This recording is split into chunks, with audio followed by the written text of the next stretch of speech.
Assalamualaikum warahmatullahi wabarakatuh. Perkenalkan nama saya Rifat Julkarnain dengan NPM 2008260132. Pada blok kardiologi, saya akan menjelaskan mengenai hipertensi. Dimulai dari definisi. Secara definisi, hipertensi merupakan suatu keadaan meningkatnya tekanan darah lebih dari 140 per 90 mm air raksa yang diukur dengan dua kali pengukuran dalam dua waktu yang berbeda. Secara etiologi, terbagi menjadi tiga. Adanya defek hemostasis ginjal yang dapat menyebabkan terjadinya peningkatan volume plasma dan peningkatan curah jantung. Lalu yang kedua ada peningkatan aktivasi vaskular, dan yang terakhir ada kelainan pada pembuluh darah karena hilangnya elastisitas pembuluh darah sehingga menyebabkan pembuluh darah menjadi kaku yang nantinya dapat menyebabkan terjadinya resistensi perifer. Berikutnya ada faktor resiko yang dimulai dari genetika. Jadi secara genetik, faktor dari keluarga ini mempengaruhi jumlahnya dua kali lebih besar untuk terjadinya hipertensi pada diri seseorang. Lalu yang kedua ada usia, di mana resiko yang sering terjadi pada usia lebih dari 65 tahun dapat menyebabkan terjadinya hipertensi lebih banyak. Lalu obesitas. Di sini orang yang mengalami obesitas maka dapat menyebabkan terjadinya kelemahan pada otot jantung karena jarangnya berolahraga. Sehingga jika terjadinya suatu kegiatan yang berat dapat mempengaruhi tekanan dari otot jantung itu tadi. Lalu yang berikutnya ada jenis kelamin. Jadi laki-laki lebih beresiko lebih mudah terkena hipertensi dibandingkan perempuan. Selanjutnya ada asupan garam yang berlebih. Asupan garam yang berlebih ini dapat mempengaruhi terjadinya peningkatan tekanan darah dalam tubuh. Nah, ini dapat menyebabkan terjadinya hipertensi. Oleh karena itu, WHO menjelaskan bahwa pasien-pasien yang mengalami hipertensi harus melakukan diet rendah garam. Selanjutnya masuk ke patogenesis. Berdasarkan dari penyebabnya, terbagi menjadi 6. Ada asupan garam berlebih, jumlah nefron berkurang, stres, perubahan genetis, obesitas, bahan-bahan yang disebabkan oleh endoten. Dimulai dari garam. Garam ini nanti dapat menyebabkan terjadinya retensi natrium pada ginjal, yang dapat mempengaruhi volume cairan. Untuk jumlah nefron yang berkurang mampu mempengaruhi retensi natrium ginjal yang nantinya akan mempengaruhi volume cairan dan juga dapat melakukan penurunan permukaan filtrasi. Stres juga dapat mempengaruhi penurunan permukaan filtrasi, mempengaruhi aktivitas berlebih pada saraf, dan nantinya akan menyebabkan sekresi yang berlebihan pada renin-angiotensin. Nah, aktivitas yang berlebih pada saraf ini nantinya dapat mempengaruhi kontraktilitas pada otot jantung.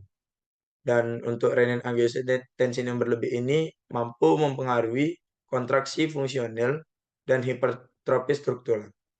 Lalu ada perubahan genetis yang nantinya akan menyebabkan terjadinya perubahan pada membran sel.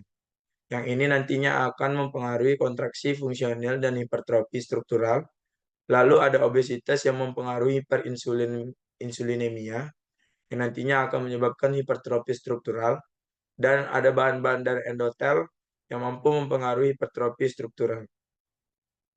Jika retensi natrium ginjal ini berlebih, maka akan terjadi peningkatan volume cairan. Volume cairan ini akan meningkatkan preload dengan berikatan adanya perubahan pada kontraksi vena yang meningkat.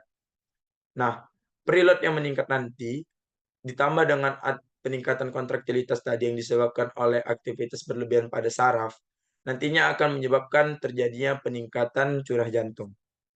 Nah, untuk renin-angiotensin tadi, perubahan sel membran, dan hiperinsulinemia mampu mempengaruhi kontraksi fungsional dan hipertrofi struktural yang nantinya akan mempengaruhi tahanan perifer.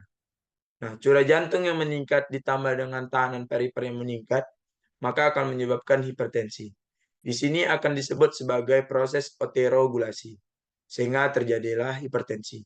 Karena ada peningkatan curah jantung dan adanya peningkatan tekanan perifer. Secara klasifikasi berdasarkan dari JNC, hipertensi dibagi menjadi 4. Untuk kategori normal, sistolik kurang dari 120 dan diastolik kurang dari 80.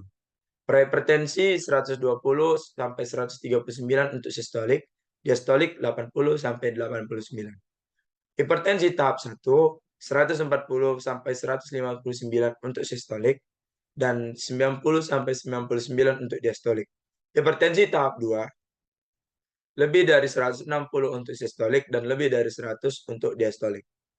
Berdasarkan dari etiologinya, dibagi menjadi dua. Ada hipertensi esensial atau primer, yang merupakan suatu hipertensi yang paling banyak, sekitar 95%. Namun penyebabnya tidak diketahui. Nah, hipertensi ini biasanya dikategorikan jika terjadinya tekanan darah yaitu lebih dari 140 sampai 90 per 90 mm raksa yang diukur 2 kali, serta tidak adanya penyakit penyerta. Untuk hipertensi sekunder, di sini dia merupakan suatu keadaan hipertensi dengan tekanan darah 140 per 90 plus disertai dengan penyakit-penyakit lain seperti gangguan pada ginjal, sistem vaskular, dan penyakit endokrin. Untuk krisis hipertensi, dia ada dua, ada yang urgensi sama emergensi. Dikategorikan urgensi jika tekanan darah yang lebih dari 180 per 90 dan bagian tubuh lainnya tidak mengalami gangguan. Untuk emergensi, dia tuh tekanan darahnya 180 per 90, namun mempengaruhi fungsi pada organ-organ lainnya, seperti otak, retina, maupun ginjal. Selanjutnya akan saya jelaskan untuk diagnosis. Untuk tanda dan gejala, pertama itu hipertensi itu tanda gejalanya adalah nyeri kepala pada hipertensi berat, kekakuan pada leher atau kekuk kuduk, pusing atau oyong, dan mudah lelah dan penglihatannya juga akan mengalami kabur. Lalu membedakan hipertensi esensial sekunder dan krisis hipertensi itu dapat dilihat dari mana? Kalau hipertensi esensial, tekanan darah di atas dari 140 per 90, diukur 2 kali, tapi tidak ada penyakit penyerta. Kalau dia yang sekunder, lebih dari 140 per 90, tapi disertai penyakit penyerta seperti diabetes mellitus, penyakit tiroid, dan penyakit ginjal kronik. Untuk yang hipertensi, krisis hipertensi, urgensi sendiri, dia tuh dibagi menjadi dua, ada urgensi dan emergensi. Urgensi sendiri, 180 per 90 untuk tekanan darahnya, tapi tidak ada organ lain yang dipengaruhi atau tidak ada organ lain yang mengalami perburukan. Untuk yang emergensi, bedanya dengan urgensi, emergensi ini ada perburukan pada organ lain. Jadi tekanan darahnya tetap 180 per 120, tapi adanya kelainan pada otak, retina, dan ginjal. Untuk pemeriksaan penunjang, tidak ada yang spesifik. Namun, pemeriksaan penunjang ini, untuk darah lengkap, kita bisa melakukan pengukuran pada HB atau hematokrit untuk melihat apakah terdapat faktor risiko dari hipokoagulasi, anemia, dan lain-lain. Untuk kadar gula darah juga dapat dilakukan pemeriksaan. Tujuannya untuk apa? Untuk melihat apakah terjadinya peningkatan kadar gula darah yang menjadi penyebab terjadinya penyakit diabetes mellitus yang nantinya dapat mencetuskan hipertensi karena terjadinya hiperinsulinemia. Lalu yang terakhir ada urinalisa, di mana urinalisa ini tujuannya untuk melakukan pemeriksaan pada darah protein glukosa untuk menilai kelainan fungsi dari ginjal tersebut dan dapat menyebabkan dan untuk melihat apakah benar penyebabnya disebabkan karena adanya diabetes mellitus. Tata laksana hipertensi secara non farmako bisa melakukan modifikasi gaya hidup sehat, diet rendah garam dan tinggi sesuai yang saya katakan tadi berdasarkan dari anjuran dari WHO, mengurangi berat badan, olahraga dan mengurangi rokok ataupun meninggalkan kegiatan merokok. Untuk farmakologi, di sini ada beberapa jenis obat yang dapat diberikan untuk pasien-pasien yang mengalami hipertensi. Yang pertama ada calcium channel blocker, di mana calcium channel blocker ini merupakan obat yang dapat diberikan kepada hipertensi grade 1 sebagai terapi tunggal, di mana pemberian obat ini dapat diberikan juga pada grade 2, hipertensi grade 2, namun harus dikombinasikan dengan obat lain, obat hipertensi jenis lainnya. Seperti CCB dikombinasikan dengan golongan tiazid atau contoh obatnya itu seperti amlodipin, nifedipin, sama perampamil. Lalu ada ARB atau angiotensin receptor blocker, di mana biasanya dapat diberikan kepada pasien dengan penderita hipertensi yang dengan penyakit bawaan baik secara tunggal ataupun kombinasi.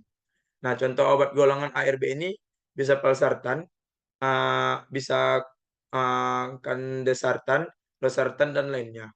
Untuk ACE inhibitor atau angiotensin converting enzyme inhibitor merupakan jenis obat yang sering digunakan. Contohnya seperti captopril, perindopril, dan lain-lain. Untuk golongan tiazid merupakan golongan lini pertama untuk pemberian pada hipertensi. Contoh obatnya itu adalah hidroklorotiazid, uh, indrapamid, metolazon, sama dan lain-lain. Komplikasinya itu ada chronic kidney disease, ada infark miokard, dan stroke. Itu saja yang bisa saya sampaikan. Ini adalah referensi yang saya gunakan. Terima kasih. Wassalamualaikum warahmatullahi wabarakatuh.